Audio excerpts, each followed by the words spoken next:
നാമം വാഴ്ത്തപ്പെടുമാറാകട്ടെ. അനുഗ്രഹീതവും പ്രശാന്തമായ നല്ല പകലായ നന്ദി വിളക്കിയപ്പോൾ ദൈവത്തെ സ്തുതിക്കുന്നു.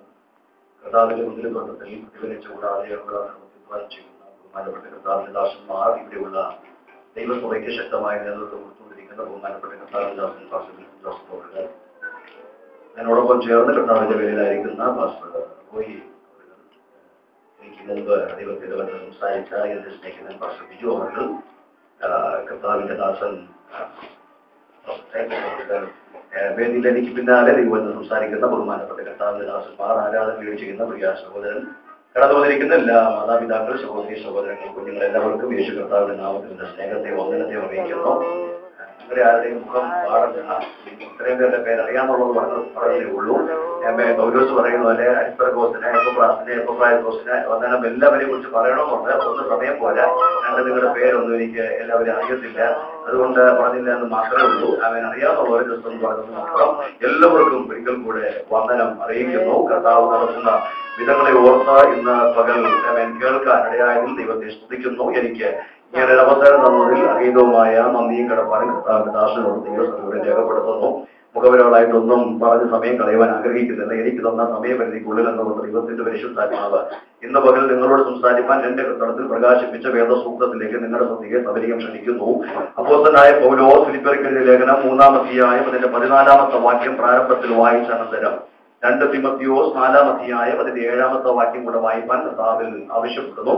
ഫിലിപ്പിയ ലേഖനം 3-ാം അധ്യായം 14-ാമത്തെ വാക്യവും 2 തിമോത്തിയോസ് 4-ന്റെ 7-ാമത്തെ വാക്യവും വായിക്കും.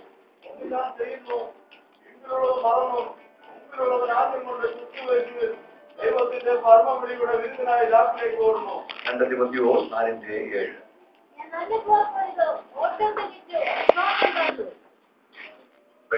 മതിയല്ലേ? എന്റെ രാജാവെഴുന്നള്ളുമ്പോ തന്റെ മുമ്പാകെ ശോഭയേറും രാജ്ഞിയായി തൻ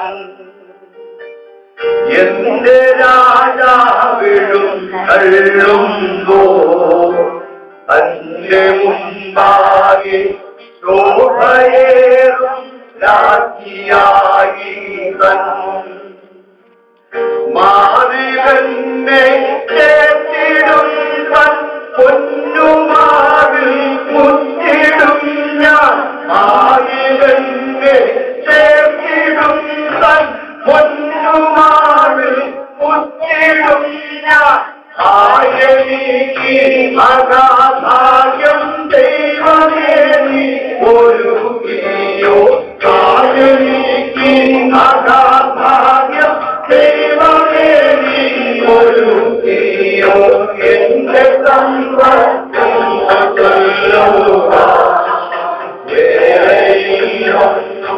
യേശുനാഥം സമ്പത്താകുന്നു എന്റെ സമ്പത്തും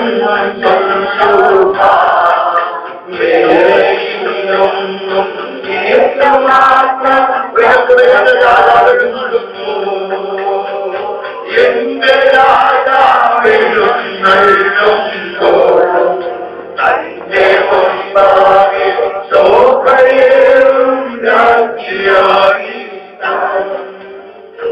എന്റെ രാജാവെഴുന്നള്ളുമ്പോ തന്റെ മുമ്പാകെ ശോഭയേറും രാജ്ഞിയായി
ദാസന്മാരെയും തിരുസഭയും തിരുനാമം ചൊല്ലി അനുഗ്രഹിക്കും.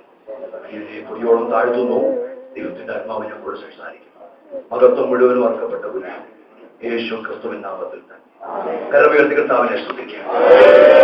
ലേഖനം 3-ാം അധ്യായം 14-ാമത്തെ വാക്യത്തിൽ അപ്പോസ്തലനായ പൗലോസ് ചില വർഷങ്ങൾക്ക് മുമ്പ് താൻ ഇങ്ങനെ പറഞ്ഞു, AD 60 ഞാൻ പിമ്പിലുള്ളത് മറന്നും മുമ്പിലുള്ളതിനെ ആഞ്ഞും കൊണ്ട് ക്രിസ്തുയേശുവിന്റെ പരമവിളി കൊണ്ട് വിരുദിനായി ലാക്കിലേക്ക് ഓടുന്നു. 2 തിമോഥെയോസ് 4-ാം അധ്യായം 7-ാമത്തെ വാക്യം AD 67 7 വർഷം കഴിഞ്ഞപ്പോ അതേ പൗലോസ് പറയുകയാണ്, ഞാൻ നല്ല പോർ പൊരുത് ഓട്ടം ഓടുന്നു എന്ന് പറഞ്ഞവൻ ചില വർഷം കഴിഞ്ഞിട്ട് പറയുക, ഞാൻ ഓട്ടം എന്ത് ചെയ്തു തികച്ചു. അവൻ പലരും ഓടി തുടങ്ങിയിട്ടുണ്ട്. അവൻ പലർക്കും ഓട്ടം തികയ്ക്കാൻ കഴിയാതിരുന്നപ്പോ പൗലോസ് പറയാ, ചങ്കുറ്റത്തോടെ നെഞ്ചു പിരിച്ചുകൊണ്ട് പറയുക, ഞാൻ ചില വർഷങ്ങൾക്ക് മുമ്പ് ഓടി തുടങ്ങി ഓട്ടം, എന്നാൽ ചില വർഷം കഴിഞ്ഞപ്പോൾ ഞാൻ പറയാം, എന്റെ ഓട്ടം ഞാൻ തികച്ചു. അവൻ പൗലോസ് ഓടിയ അതേ ഓട്ടക്കളത്തിൽ ട്രാക്കിൽ ഓടുന്നവരാണ് എന്റെ മുമ്പിലേക്ക് ദൈവമക്കൾ. അവൻ ക്രിസ്തീയ ജീവിതം നടത്തമല്ല, ക്രിസ്തീയ ജീവിതം ഇരുത്തമല്ല, ക്രിസ്തീയ ജീവിതം കിടത്തയല്ല, ക്രിസ്തീയ ജീവിതം ഓട്ടമാണ്. ക്രിസ്തീയ ജീവിതം ഓട്ടമാണ്. നാം ഓടുകയാ, ഓട്ടക്കളത്തിൽ ഓടിക്കൊണ്ടിരിക്കുക. ആമേൻ. AD 60 ഫിലിപ്പിയ കാരാഗ്രഹത്തിൽ കിടന്നുകൊണ്ട് പൗലോസ് ലേഖനം എഴുതുമ്പോൾ ന്യായമായി കാരാഗ്രഹത്തിൽ കിടക്കുന്നവൻ പറയേണ്ട ഒരു കാര്യമുണ്ട്. ദൈവമക്കളെ, നിങ്ങളെല്ലാവരും KFC ചിക്കനും പിസയും ഒക്കെ അടിച്ച് ഇങ്ങനെ ഇവിടെ കഴിയുന്നുണ്ടല്ലോ, ഞാൻ കാരാഗ്രഹത്തിൽ കിടക്കുന്ന കാര്യം നിങ്ങൾക്കറിയാമല്ലോ. എത്രയും വേഗത്തിൽ കാണേണ്ടവരൊക്കെ കണ്ടിട്ട് എന്നെ നിങ്ങൾ അവിടെ നിന്ന് പുറത്തു കൊണ്ടുവരണമെന്ന് വിനീതമായിട്ട് അപേക്ഷിക്കുന്നെന്ന് കർത്താവിന്റെ ദാസന്മാർക്ക് ദൈവസഭയ്ക്കും വന്ദനം പറഞ്ഞുകൊണ്ട് എഴുതേണ്ടതിന് പകരം പൗലോസ് പറയുകയാണ്, നോക്ക് എന്നെ ഇങ്ങോട്ട് നോക്കിയിട്ട് അവൻ പറയുകയാണ്, ഞാനൊരു കാര്യം ചെയ്യുന്നുണ്ട്. ഏതാ? കാരാഗ്രഹത്തിൽ കിടക്കുമ്പോഴേ ഞാനൊരു വെളിപ്പാട് ദൈവസഭയ്ക്ക് കൈമാറാൻ ആഗ്രഹിക്കുന്നു.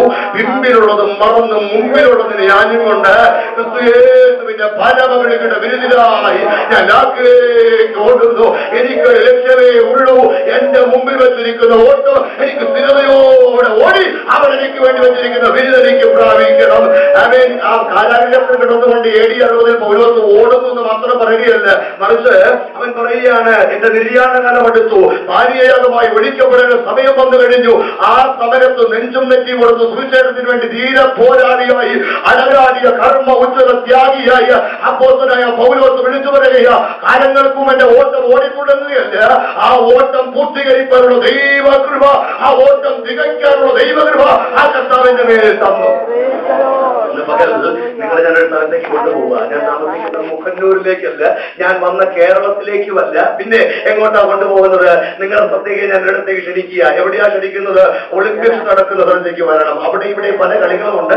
ആ കളി ഒന്നും കാണരുത്. ഒറ്റക്കളത്തിലേക്ക് വരാം. അത് ഓട്ടക്കളം. ഞാൻ ഓട്ടക്കളത്തിലേക്കാണ് പോകുന്നത്. എന്നോടൊപ്പം നിങ്ങൾ ഒരു നിമിഷം വന്നിട്ട് വേഗത്തിൽ തിരിച്ചു വരാം. നിങ്ങൾ ആ ഓട്ടക്കളത്തിൽ ആരെ കാണുന്നുണ്ട്? ഞാനൊരാളെ കാണുന്നുണ്ട്. ഒരു ഗൺമാൻ ഷൂട്ട് ചെയ്തു, ആകാശത്തേക്ക് വെടിയുതിർത്തു. ഉതിർത്തു കഴിഞ്ഞുടനെ അവൻ ചില ആൾക്കാർ ഓടുകയാ. ഓടി തുടങ്ങിയ ഒരു കൂട്ടം ആൾക്കാരെ ഞാൻ കാണുന്നു. ഓട്ടത്തിൽ തുടക്കക്കാരാ. അവർ ഓടി തുടങ്ങിയതേ ഉള്ളൂ. പിന്നെ ആരെ കാണുന്നുണ്ട്? പിന്നെ ഞാൻ നടുക്കൊരാളെ കാണുന്നുണ്ട്. ആ പുള്ളി മുമ്പോട്ട് നോക്കിയിട്ട് ഓട്ടത്തിന്റെ ദൂരം കണ്ടിട്ട് പറയുക, എനിക്ക് ഈ ഓട്ടത്തിൽ താല്പര്യമില്ല, ഓടാൻ ഒരു ഒത്തിരി കാര്യമുണ്ട്. നോക്കിയപ്പോൾ അങ്ങോട്ടും ഇങ്ങോട്ടും പറഞ്ഞു പറഞ്ഞു പോവുക. അവരെല്ലാം നോക്കിയിട്ട് പുള്ളി എനിക്ക് ഈ ഓട്ടത്തിൽ താല്പര്യമില്ല എന്ന് പറഞ്ഞ് തട്ടിക്കുറെ തിരിച്ചു കയറി പോകുന്ന ഒരു കൂട്ടം ആൾക്കാരെ ഞാൻ കാണുന്നുണ്ട്. പിന്നെ ആരെ കാണുന്നു? ഓട്ടം ഭയങ്കര ഓട്ടമാ. ഓടുന്നുണ്ടെങ്കിലും ട്രാക്കിലല്ല ഓടുന്നത്. ട്രാക്കുമാണ് ഓടുന്ന ഒരു പുള്ളി ഞാൻ കാണുന്നുണ്ട്. ചില വർഷങ്ങൾക്ക് മുമ്പ് ഷൈനി വിൽസൺ എന്ന് പറയുന്ന അനുഗ്രഹിക്കപ്പെട്ട ഒരു ഓട്ടക്കാരിയുണ്ട്.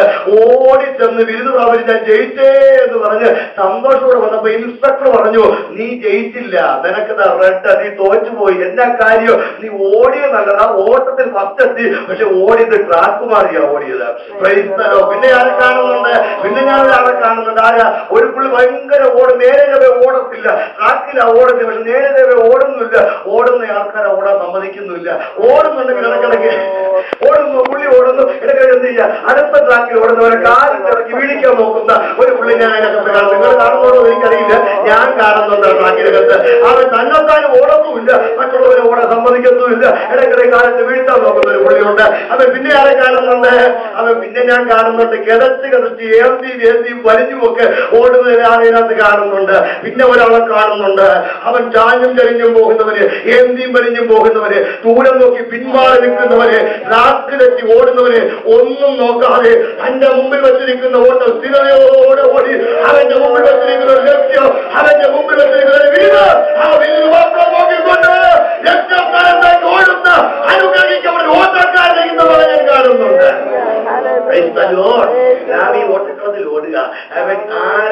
കോലത്തിലാണ് ചിന്തിക്കണം. പെന്തക്കോസ്ത് കോളത്തിന് പറ്റിയത് വലിയ പരാജയം ഞാൻ പറയും. എന്നാ പറയാം, വേറൊന്നുമല്ല, ഈ എന്നോട് സംസാരിക്കാൻ എന്റെ ഗതി അറിഞ്ഞ് നിലവാരം പറഞ്ഞ് ആവശ്യം ഭാരം പറഞ്ഞ് ആവശ്യ ബോധം പറഞ്ഞ് എന്നോട് സംസാരിക്കണമെന്ന് വീട്ടിൽ ഇറങ്ങുന്നത് മുതൽ പ്രാർത്ഥിച്ചുകൊണ്ട് വരും. ഇവിടെ വന്നിരിക്കുമ്പോൾ നമ്മുടെ മനസ്സും നിലയും നിലവാരമൊക്കെ അറിഞ്ഞ് ആത്മാവ് നല്ലോണം സംസാരിക്കുന്നുണ്ട്. തുടങ്ങുമ്പോഴത്തേക്ക് നമുക്ക് വലിയ കുഴപ്പമില്ലെന്ന് വെച്ചാൽ സംസാരിക്കുന്നത് വേണ്ടി ഇങ്ങനെ പിടിച്ചോണ്ടിരിക്കും. ദൈവം ആദ്യം സംസാരിക്കും, എനിക്കുള്ളതല്ല നിനക്കുള്ളതാണ്, എനിക്കുള്ളതല്ല. അവൻ അങ്ങനെ തന്നെ വേണം, അവൻ അങ്ങനെ തന്നെ വേണം. അങ്ങോട്ട് തട്ടിയിട്ട് കൊടുക്കും. അങ്ങോട്ട് തട്ടിയിട്ട് കൊടുത്താൽ ഇന്നൊരു ഞാൻ സന്തോഷത്തോട് വാർത്ത വിളിച്ചോട്ടെ, ഇന്ന് പകൽ ഗുണപ്പെടാത്ത ആരെങ്കിലും ഇതിൽ തിരിപ്പുണ്ടെങ്കിൽ എനിക്കുള്ളതല്ല അവനുള്ളതാ അവൾക്കുള്ളതാന്ന് പറഞ്ഞ് അതിന് അടുത്തേക്ക് വരുമ്പോൾ തട്ടിപ്പറിപ്പിച്ച് മാറ്റിയിട്ട് കൊടുക്കുന്ന ആരെങ്കിലും ഇതുകൊണ്ട് ഇതിനകത്ത് തിരിപ്പുണ്ടെങ്കിൽ ആയുസിന് ഗുണം പിടിക്കത്തില്ല.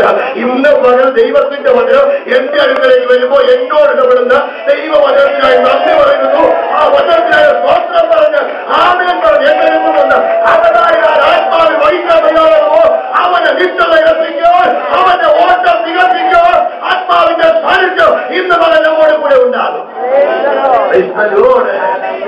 ഓരോസിനോട് നമുക്ക് ചോദിക്കാം, ഓരോസിയായി അങ്ങ് ഓടിയല്ലോ, അങ്ങ് ഓടുക എന്ന് മാത്രമല്ല അങ്ങ് ഓട്ടം പൂർത്തീകരിച്ചു.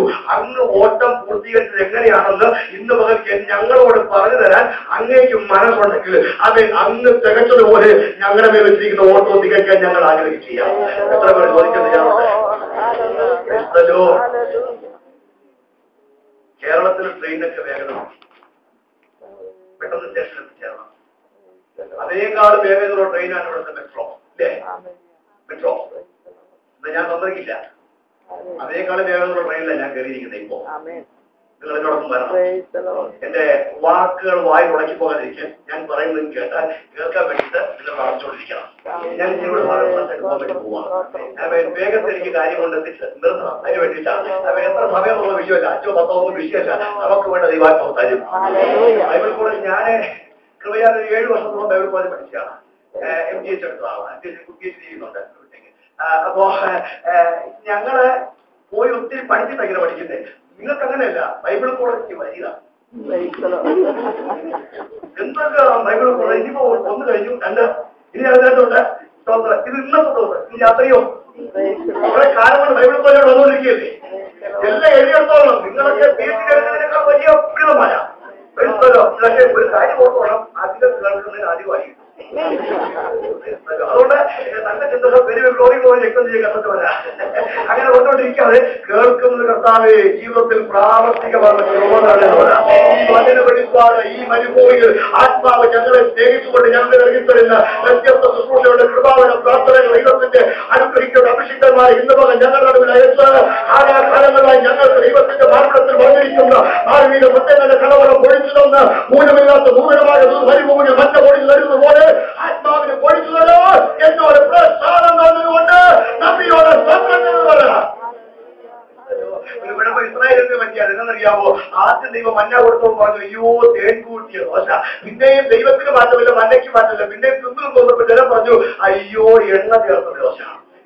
പിന്നെയും കുറെ കാലം തിന്നു വന്നപ്പോഴത്തേന് ദൈവത്തിന് മാറ്റമില്ല, മഞ്ഞയ്ക്ക് മാറ്റമില്ല. തിന്നു ജനത്തിന് പറയും, ജനം പറഞ്ഞോടിയാ താരമില്ലാത്ത അപ്പം. ആദ്യം പറഞ്ഞു തേൻ ചേർത്ത ദോശ. രണ്ടാമത് പറഞ്ഞു എണ്ണ ചേർത്ത ദോശ. മൂന്നാമത് പറഞ്ഞു സാരമില്ലാത്ത അപ്പം. ദൈവത്തിനും മഞ്ഞയ്ക്കും മാറ്റമില്ല, കഴിക്കുന്ന ജനത്തിനാണ് മാറ്റം. ഇന്നും പറ ദൈവത്തിന്റെ അവൻ വചനമാകുന്ന മഞ്ഞ കഴിച്ചിട്ട് അവൻ ആ ക്വാളിറ്റി കുറഞ്ഞു വരികയല്ല. അതിന്റെ ടേസ്റ്റ് എത്രയോ മാധുര്യോ തേനിനേക്കാളും തേൻകട്ടയേക്കാളും അന്നാക്കിന്റെ വചനമായ നാവിനെ രുചിപ്പിക്കുന്ന ദൈവത്തിന്റെ വചനത്തിനായി നന്ദി പറയാൻ തയ്യാറാകട്ടെ. അങ്ങ് ഒരു സ്ട്രാറ്റജി പറയാൻ തയ്യാറുണ്ടോ? വിജയകരമായ കുടുംബജീവിതത്തിന് 10 എളുപ്പ വഴികൾ, വിജയകരമായ ബിസിനസ്സിന് 101 കുറുക്ക് വഴികൾ, വിജയകരമായ വിദ്യാഭ്യാസത്തിന് 51 പോം വഴികൾ എന്നൊക്കെ ഒത്തിരി ബുക്കുകൾ നമുക്ക് കിട്ടാറുണ്ട്. നിങ്ങൾ ആരെങ്കിലും ചോദിച്ചിട്ടുണ്ടോ ക്രിസ്തീയ ഓട്ടക്കളത്തിലോടുന്ന ആരെങ്കിലും തിരിഞ്ഞ് ദൈവത്തോട് ചോദിച്ചിട്ടുണ്ടോ കർത്താവേ എനിക്ക് ഒരു ഓട്ടക്കളത്തിൽ അങ്ങനെ ഓടുന്നത്, എന്റെ ഓട്ടം വിജയകരമായി പൂർത്തീകരിക്കാൻ എനിക്കുള്ള വഴികൾ ഏതൊക്കെയാ, എന്നോടൊന്ന് പറഞ്ഞു തരാൻ മനസ്സുണ്ടോ എന്ന് ആരെങ്കിലും പ്രാർത്ഥിച്ചിട്ടുണ്ടെങ്കിൽ, അല്ലെങ്കിൽ പ്രാർത്ഥിച്ചിട്ടില്ല എങ്കിൽ ഇന്ന് മുതൽ പ്രാർത്ഥിക്കാൻ തയ്യാറാകട്ടെ. പരിശുദ്ധാത്മ പൗലോസിനോട് നമ്മൾ സംസാരിക്കാൻ വേണ്ടി പോവുക. എങ്ങനെയാണ് തന്റെ ഓട്ടം പൂർത്തീകരിച്ചത്? ലേഖനം വായിച്ച വാക്യം 3-ാം അധ്യായം അതിന്റെ 10-ാമത്തെ വാക്യം വേഗത്തിലാണ് വായിക്കാം. 10-ാം വാക്യം 9 വായിച്ചോ. വായിച്ചപ്പെടുന്നത് ക്രിസ്തുവിന് നേടേണ്ടതിനും ന്യായപ്രമാണത്തിൽ നിന്നുള്ള എന്റെ സ്വന്തം നീതിയല്ല, ക്രിസ്തുവിനുള്ള വിശ്വാസത്താൽ ദൈവം വിശ്വസിച്ച് നൽകുന്ന നീതി തന്നെ ലഭിച്ച് അവനിരിക്കേണ്ടതിനും. ഒന്ന് ഓരോന്ന് പറയാ, എന്റെ ഓട്ടം തികയ്ക്കാൻ എനിക്കുണ്ടായ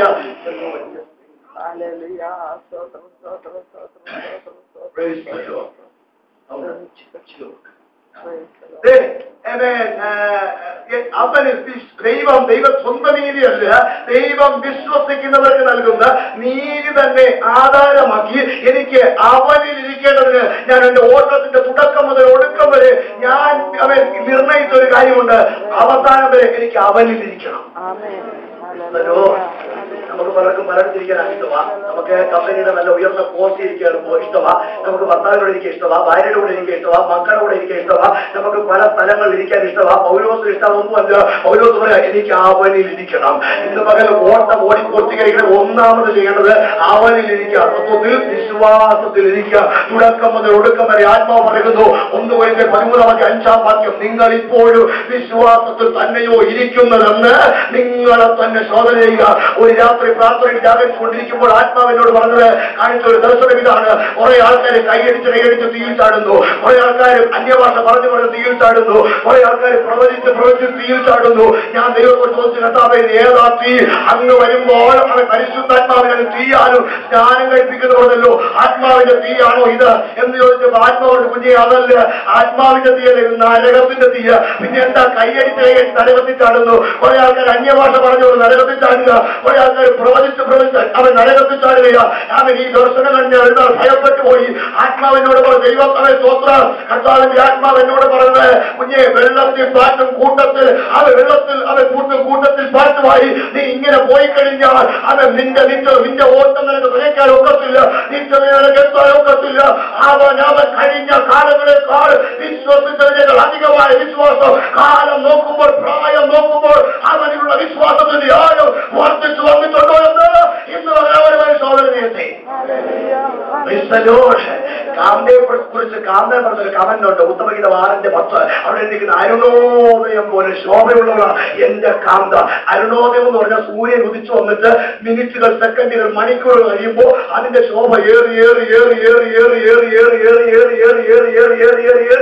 ഏറി വരുന്നത് പോലെ അരുണോദയം പോലെ ശോഭയുള്ളവളാണ് എന്റെ കാന്ത എന്ന് പറഞ്ഞാൽ അതിന്റെ അർത്ഥം വിശ്വസിച്ച കാലം മുതൽ അകത്തുകത്തെ വിശ്വാസത്തിന്റെ ദീപം അത് കാലങ്ങൾ കഴിയുന്നതിനനുസരിച്ച് അതിന്റെ ശോഭ ഏറി വരണം, വിശ്വാസം വർദ്ധിച്ചു വരണം. ഓട്ടം തികയ്ക്കാൻ കഴിയണമെങ്കിൽ ഒന്നാമത്തെ കാര്യം ആദ്യം മുതൽ അവസാനം വരെ അവനിൽ ഇരിക്കാൻ കഴിയണം.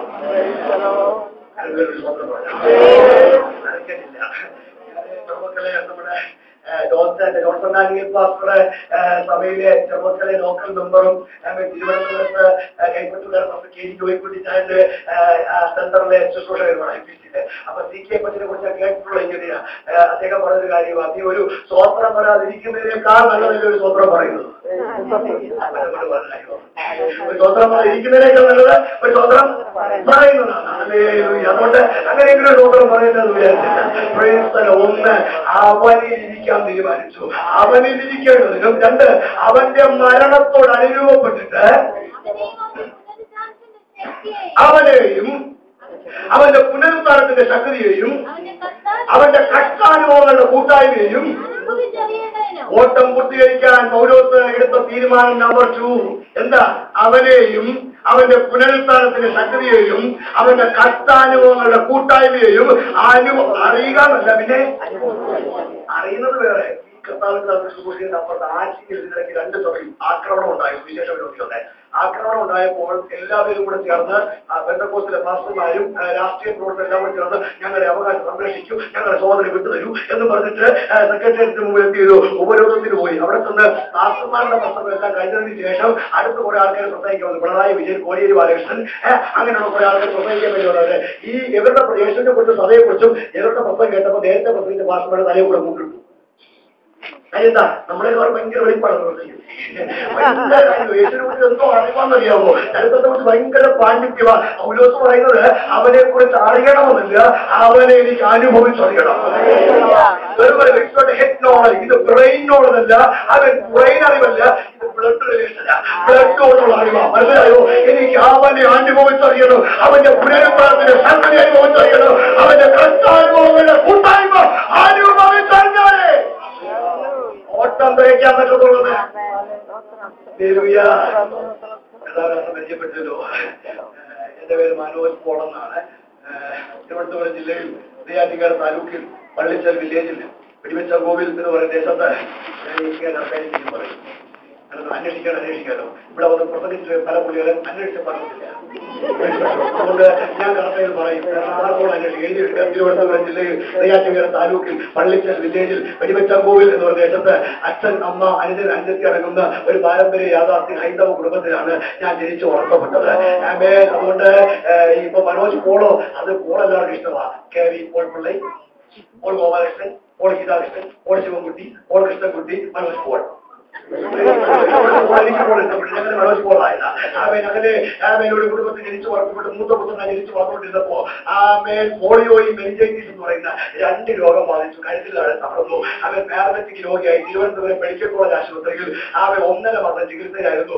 ചിരിച്ചുകൊണ്ട് സാക്ഷ്യം പ്രധാനം ഞാൻ പറയും. പണ്ട് ഞാനിങ്ങനെ പറയുന്നത് കരഞ്ഞോട് സാക്ഷ്യം പറയുന്നത്. അന്ന് ഞാനിതുപോലെ ഞാൻ മരിച്ചുപോയി, തളർന്നുപോയി, മരിച്ചുപോയെന്ന് പറയുമ്പോഴത്തേന് സ്വന്തം പരിശുദ്ധ എന്നോട് പറഞ്ഞു, ഈ ചുമ്മാ മരിച്ചല്ലേ, ഞാൻ മറ്റുള്ളവർക്ക് വേണ്ടി കുറിച്ച് മരിച്ചു. കർത്താവിന്റെ മരണത്തെ കുറിച്ച് ഓർത്തപ്പോൾ എന്റെ മരണമൊന്നുമില്ല. അവൻ മരിച്ചുപോയി എന്ന് പറഞ്ഞ് ആംബുലൻസിനകത്തേക്ക് കയറ്റി വെച്ചു. അവൻ 1.5 മാസം ചികിത്സയായിട്ട് മെനിഞ്ചൈറ്റിസ്, നേഴ്സുമാരുണ്ടെങ്കിൽ അറിയാം, മണ്ട വഴിക്കുന്ന മെനിഞ്ചൈറ്റിസ് രോഗമാണ്. അത് മരിച്ചിട്ട് ആംബുലൻസിനകത്ത് കയറ്റി വെച്ചിട്ട് തിരുവനന്തപുരത്ത് ഞങ്ങളുടെ വീടിനകത്ത് അവൻ ഹിന്ദുക്കൾ പിള്ളേർ മരിച്ചു കഴിഞ്ഞാൽ വീടിനകത്തുള്ള കന്നിമുള്ളിൽ കുടികുത്തി അടക്കണം. അവൻ പുറത്ത് പട്ടണം കൊണ്ട് ദഹിപ്പിക്കാറില്ല, അകത്ത് കുടികുത്തി അടക്കി. പ്രത്യേകിച്ച് തിരുവാതിര നക്ഷത്രത്തിൽ വന്നു പറഞ്ഞ ആൺപൈതല ഞാൻ ഐശ്വര്യയുള്ള കുഞ്ഞാ. അതുകൊണ്ട് എല്ലാ മാസവും 1-ാം തീയതി എന്റെ പൊക്കൽ എല്ലാ വീട്ടിലും കൊണ്ടുപോകുമായിരുന്നു. പിന്നെ ഐശ്വര്യം കിട്ടാൻ ഞാൻ ചെല്ലുമ്പോൾ അവർക്ക് ഐശ്വര്യം, ഞാൻ വരാൻ എനിക്ക് ഐശ്വര്യം. ഐശ്വര്യം കൊടുക്കുമ്പോൾ ഐശ്വര്യം അങ്ങനെ നാട്ടുകാർ സന്തോഷിപ്പിച്ച കുഞ്ഞായതുകൊണ്ട് എന്റെ മരണം വളരെ ദുഃഖത്തിലായിരുന്നു. വീടിനകത്ത് കന്നിമുള്ളിൽ കുടികുത്തി അടക്കാൻ വേണ്ടി വട്ടം കൂടുമ്പോൾ ആംബുലൻസിനകത്ത് എടുത്തു വെച്ച് ആംബുലൻസിന്റെ ഡ്രൈവറെ വിളിക്കാൻ വേണ്ടി അച്ഛൻ പോയ സമയം കൊണ്ട് എന്റെ അപ്പച്ചി സരസ്വതി എന്ന് പറയുന്ന എന്റെ അച്ഛന്റെ മൂത്ത പെങ്ങള് ആംബുലൻസിനകത്ത് ഒറ്റ പ്രാർത്ഥിച്ച് കണ്ടകണ്ട് മരങ്ങളും കൊണ്ടുവച്ചെടുത്തിട്ട് കുണ്ടങ്ങളായതിന് കണ്ണുണ്ടെങ്കിൽ കാണാത്ത, ചെവിയുണ്ടെങ്കിൽ കേൾക്കാത്ത, കൈയുണ്ടെങ്കിൽ പ്രവർത്തിക്കാത്ത, കാലുണ്ടെങ്കിൽ നടക്കാത്ത, വായുണ്ടെങ്കിൽ സംസാരിക്കാത്ത ഊമവിഗ്രഹികള് ആരാധിച്ച് ഭജിച്ചു വന്നുകൊണ്ടിരുന്ന മണ്ഡലത്തിൽ നിന്ന് ഏക ലോക യോഗ്യ രക്ഷിതാവായ യേശു കർത്താവിനെ ദൈവവും കർത്താവായി ഹൃദയത്തിൽ സ്വീകരിച്ച ദൈവമകളായിട്ടുള്ള ഭാഗ്യം എനിക്ക് കിട്ടി. കർത്താവേ, ഞങ്ങളുടെ കുഞ്ഞിന്റെ കടിഞ്ഞിരി കണ്ട് ഞങ്ങൾക്ക് പൊതി നിർമ്മിച്ചില്ല, അവന്റെ ആത്മാവിനെ മടക്കി തന്നാൽ അവർ ദൈവത്തിലുള്ളവരായി ജീവിക്കട്ടെ എന്ന് പറഞ്ഞ മാത്രമേ തന്നെ മടങ്ങിപ്പോയി ആത്മാവിനെ തിരിക്കുന്നുണ്ടോ? ഡോക്ടറെ കൊണ്ടുകൊടുത്തപ്പോൾ ഡോക്ടർ പറഞ്ഞ പദം ഒരിക്കലും ആവർത്തിക്കുക. It's A miracle, it's A miracle. ഇന്ന് പകൽ ഞാൻ വിളിച്ചു പറയുന്നു, ഇവിടെ നീളത്തിൽ നിവർന്നിരിക്കുന്നത് ഡ്രൈവിംഗിന്റെ വെടുക്കൊണ്ടല്ല, കഴിച്ച ആധാരത്തിന്റെ കൊഴുപ്പുകൊണ്ടല്ല, കൊണ്ടല്ല, സൗന്ദര്യം കൊണ്ടല്ല. ഇന്ന് പകൽ വിളിച്ചു പറയാം, ഇതാ ഞാൻ നിന്റെ കാതുകൾക്ക് മുമ്പാകെ ഒരു അത്ഭുതമാക്കി വന്നിരിക്കുന്നു. You are a miracle of God. We are a miracle of God. പിന്നെ ഡോക്ടർ ഒന്നുകൂടെ പറഞ്ഞു, 3 കാര്യം സംഭവിക്കും. എന്താ? ഒന്നുകിൽ അത്ഭുതമോ ശരിയാ, ഒന്നുകിൽ ഇവന് മന്ദബുദ്ധിയായിരിക്കും, അല്ലെങ്കിൽ വികലാംഗനായിരിക്കും. 3 തലമുറ ഉണ്ടാകത്തില്ല. ഈ 3 കാര്യം പറഞ്ഞേ. ഒന്നാമത് പറഞ്ഞത് മന്ദബുദ്ധിയാകുമെന്നാ പറഞ്ഞേ. സ്വത്രം അത് ഞാൻ പറഞ്ഞത് നിങ്ങൾ പറയണം.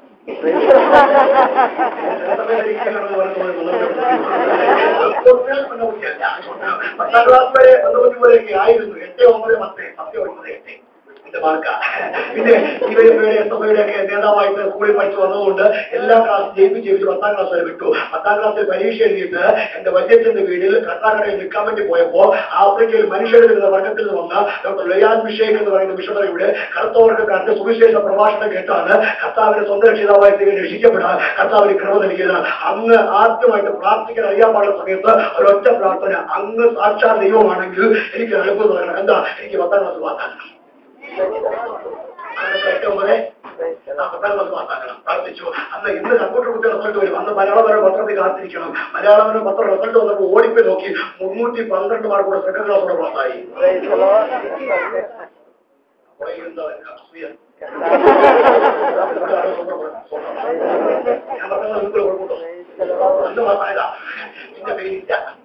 പിന്നെ ഇതുവരെ ഫെയിലില്ലേ? കർത്താവ് ഒരുത്തനെ ഉയർത്തുന്നവരുടെ താഴ്ത്തത്തില്ല. അവൻ ഉയർത്തിയാൽ ഉയർത്തിയതാ. മനുഷ്യത്തിന്റെ ഉയർത്ത തുടങ്ങിയ അവരുടെ കൈകാര്യം വിട്ടേച്ച് പോവും. ദൈവം ഉയർത്തിയാൽ, ദൈവം ഒരുത്തനെ തൊട്ടാൽ, ദൈവം ഒരു അത്ഭുതം ഒരുത്തനെ ചെയ്യാൻ തുടങ്ങിയാൽ അവൻ ശാശ്വതനായ ദൈവമായുള്ള അത്ഭുതങ്ങൾ ദൈവമായതുകൊണ്ട്, അവൻ പുരാതന ദൈവമായ വയോധിക ദൈവമായതുകൊണ്ട് അവൻ നിന്നെ ഉയർത്തിയാൽ അവന്റെ ഉയർത്തനെ കൊണ്ടുപോകും. പ്രാർത്ഥിച്ച് 10ാം ക്ലാസ് പാസ്സായി, പിന്നെ ജയവ +2 പാസ്സായി, BA പാസ്സായി, MA ഹിസ്റ്ററി പാസ്സായി, MA സോഷ്യോളജി പാസ്സായി, MA ക്രിസ്ത്യൻ സ്റ്റഡീസ് പാസ്സായി, BTH പാസ്സായി, MD പാസ്സായി, MDH പാസ്സായി, ഡിപ്ലോമ ഫൈനാൻഷ്യൽ HSC പാസ്സായി, ഇപ്പൊ PhD ചെയ്യാം. കണ്ടാ പറയത്തിൽ ദുഃഖില്ല. ഒരു പയ്യൻ പറഞ്ഞു, പാസ്റ്റർ കാണുന്ന ഓരോ ആഴ്ച കഴിഞ്ഞ ഗ്ലാമർ പോകില്ല. ദുഃഖില്ല. പഠിത്തത്തിന്റെ വലിപ്പമല്ല പറഞ്ഞു, എന്റെ ദൈവം അസാധ്യങ്ങളെ സാധ്യമാകുന്നു. മാനുഷിക വിധിയെടുത്തുള്ളത്, വൈദ്യശാസ്ത്രത്തിന്റെ വിധിയെടുത്തുള്ളത് മാറ്റിയെടുത്ത കഴിഞ്ഞ ഒരു കർത്താവിനെയാണ് ഇന്ന് അവർ ആരാധിക്കുന്നത്. ചുമ്മാ ആരാധിക്കുന്നത് ഞാൻ ആരെ വിശ്വസിച്ചിരിക്കുന്നു എന്ന് ഞാൻ അറിയുന്നു. അവനെ അറിഞ്ഞ് ആരാധിക്കണം. ാകുന്നവർ നമുക്കൊന്ന് ആരാധിച്ച് ഓപിക്കാൻ നോക്കാം. എനിക്ക് ചുമ്മാ ആരാധിക്കുന്ന ഇഷ്ടമല്ല, ചാരി ആരാധിക്കുന്നുള്ളൂ. കാര്യം വികലാംഗനാക്കുന്നതുകൊണ്ട് എന്റെ ദൈവം വന്നപ്പോ, എന്നെ കർത്താവ് വിടുവിച്ചപ്പോ ഒരു മുടിനാടിലേക്ക് ഒരു കുഴപ്പമില്ല. എന്റെ ദൈവത്തെ പൂർണ്ണമായി വിടുവിച്ചു. ഒന്നുകൂടെ ഞാൻ പറയാം, കേന്ദ്ര ഗവൺമെന്റിന്റെ കൊച്ചിൻ ഷിപ്പ്യാർഡിൽ സേഫ്റ്റി ഓഫീസറായിട്ട് മാന്യമായ 4 ശമ്പളത്തിലേക്ക് 12 വർഷം മുമ്പ് കേന്ദ്ര ഗവൺമെന്റ് ജോലി ചെയ്തുകൊണ്ടിരുന്ന ആളാ ഞാൻ. ഒരു ഒറ്റ ദർശനം ഇവിടെയുള്ള അബുദാബിയിൽ അവൻ അൽ ഹയാത്ത് എന്ന് പറയുന്ന കൺസ്ട്രക്ഷൻ കമ്പനിക്കകത്ത് സേഫ്റ്റി ഓഫീസറായി ലോങ് ലീവ് എഴുതി കൊടുത്ത് 5 വർഷം മുമ്പ് അവൻ 5 വർഷത്തെ ലോങ് ലീവ് എഴുതി കൊടുത്ത് ജോലിക്ക് ചെയ്യാൻ വേണ്ടി വിസ വെച്ച് പ്രാർത്ഥിച്ചുകൊണ്ടിരിക്കുമ്പോഴാണ് അന്ന് രാത്രി ആത്മാവ് കാണിച്ച ഒറ്റ ദർശനം എന്തെന്നറിയാമോ? ഏതാ? അവനൊരു പാളത്തിൽ വെച്ച പ്രായമുള്ള മനുഷ്യൻ വയലിന്റെ കരയിൽ കരയുന്നു, കർത്താവേ ഒറ്റയ്ക്ക് എനിക്ക് വയൽ ചെയ്യാൻ കഴിയത്തില്ല, ആരെന്നെ സഹായിക്കാൻ വേണ്ടി വരൂ. ആത്മാവ് അന്ന് പറഞ്ഞു, നിന്നെ എന്റെ വേലയ്ക്ക് വേണ്ടി വിളിക്കുന്നു. അന്ന് വിസാത്തപ്പോൾ വലിച്ചു കയറി കളഞ്ഞിട്ട് കർത്താവിന്റെ വേലയ്ക്ക് വേണ്ടി ഇറങ്ങിപ്പോകേണ്ടയാണ്. അവൻ അതുകൊണ്ട് അവൻ 2 വികലാംഗനാക്കിയ 3 തലമുറ ഉണ്ടാകത്തില്ലെന്ന് പറഞ്ഞു. ഞാൻ ഇവിടെ നിർത്തുക, എന്റെ വാക്കുകൾ വിരാമം കുറിക്കുന്നു. അവൻ വിവാഹിതനായി 1 അല്ല, നാട്ടുകാർ പറയുന്ന ഫോട്ടോസ്റ്റാറ്റ് പോയിരിക്കുന്നു. 2 ദൈവം തന്നു. അവൻ വികലാംഗനാക്കിയില്ല, മന്ദബുദ്ധിയാക്കിയില്ല. തലമുറ ഉണ്ടാകത്തൊരു ഡോക്ടർ പറഞ്ഞ വിജയത്തുള്ള ദൈവം മാറ്റിക്കളഞ്ഞു. ഇന്ന് മകൾ ആരാധിക്കുന്നവൻ അവനെ അറിഞ്ഞ് ആരാധിക്കണം. ഓട്ടം തികയ്ക്കണമെങ്കിൽ അവനെ അനുഭവിച്ചറിയണം. എനിക്ക് 3:10 മറക്കരുത്. അവന്റെ മരണത്തോട് അനുഭവപ്പെട്ടിട്ട് അവനെയും അവന്റെ പുനരുദ്ധാനത്തിന്റെ ശക്തിയെയും അവന്റെ കഷ്ടാനുഭവങ്ങളുടെ കൂട്ടായ്മയെയും അനുഭവിച്ചറിയുക. എന്തിനു വേണ്ടിയിട്ട്? ഇവിടെ തട്ടിയും പാടിയും കൊട്ടിയും പാടി പോകാൻ വേണ്ടിയിട്ടല്ല. ഇവിടെ വലിയ വീട് വെച്ച് ബംഗ്ലാവ് വെച്ച് ഒത്തിരി സ്വതന്ത്രമായ ബാങ്കുമേലൊക്കെ പോകാനല്ല. ഒരു സ്വന്തമായി ഇങ്ങനെ വല്ലതിനെയും മരിച്ചവരുടെ ഇടയിൽ നിന്നുള്ള പുനരുദ്ധാനം പ്രാപിക്കണമെന്ന് വെച്ച് അവൻ നിമിത്തം എനിക്കുള്ളതിനെ സകലതും ഉപേക്ഷിച്ച് ചവന്നു ചവറന്നു വേണ്ടുന്നു. കരമുയർത്തുക താഴെ ശ്രമിച്ചാൽ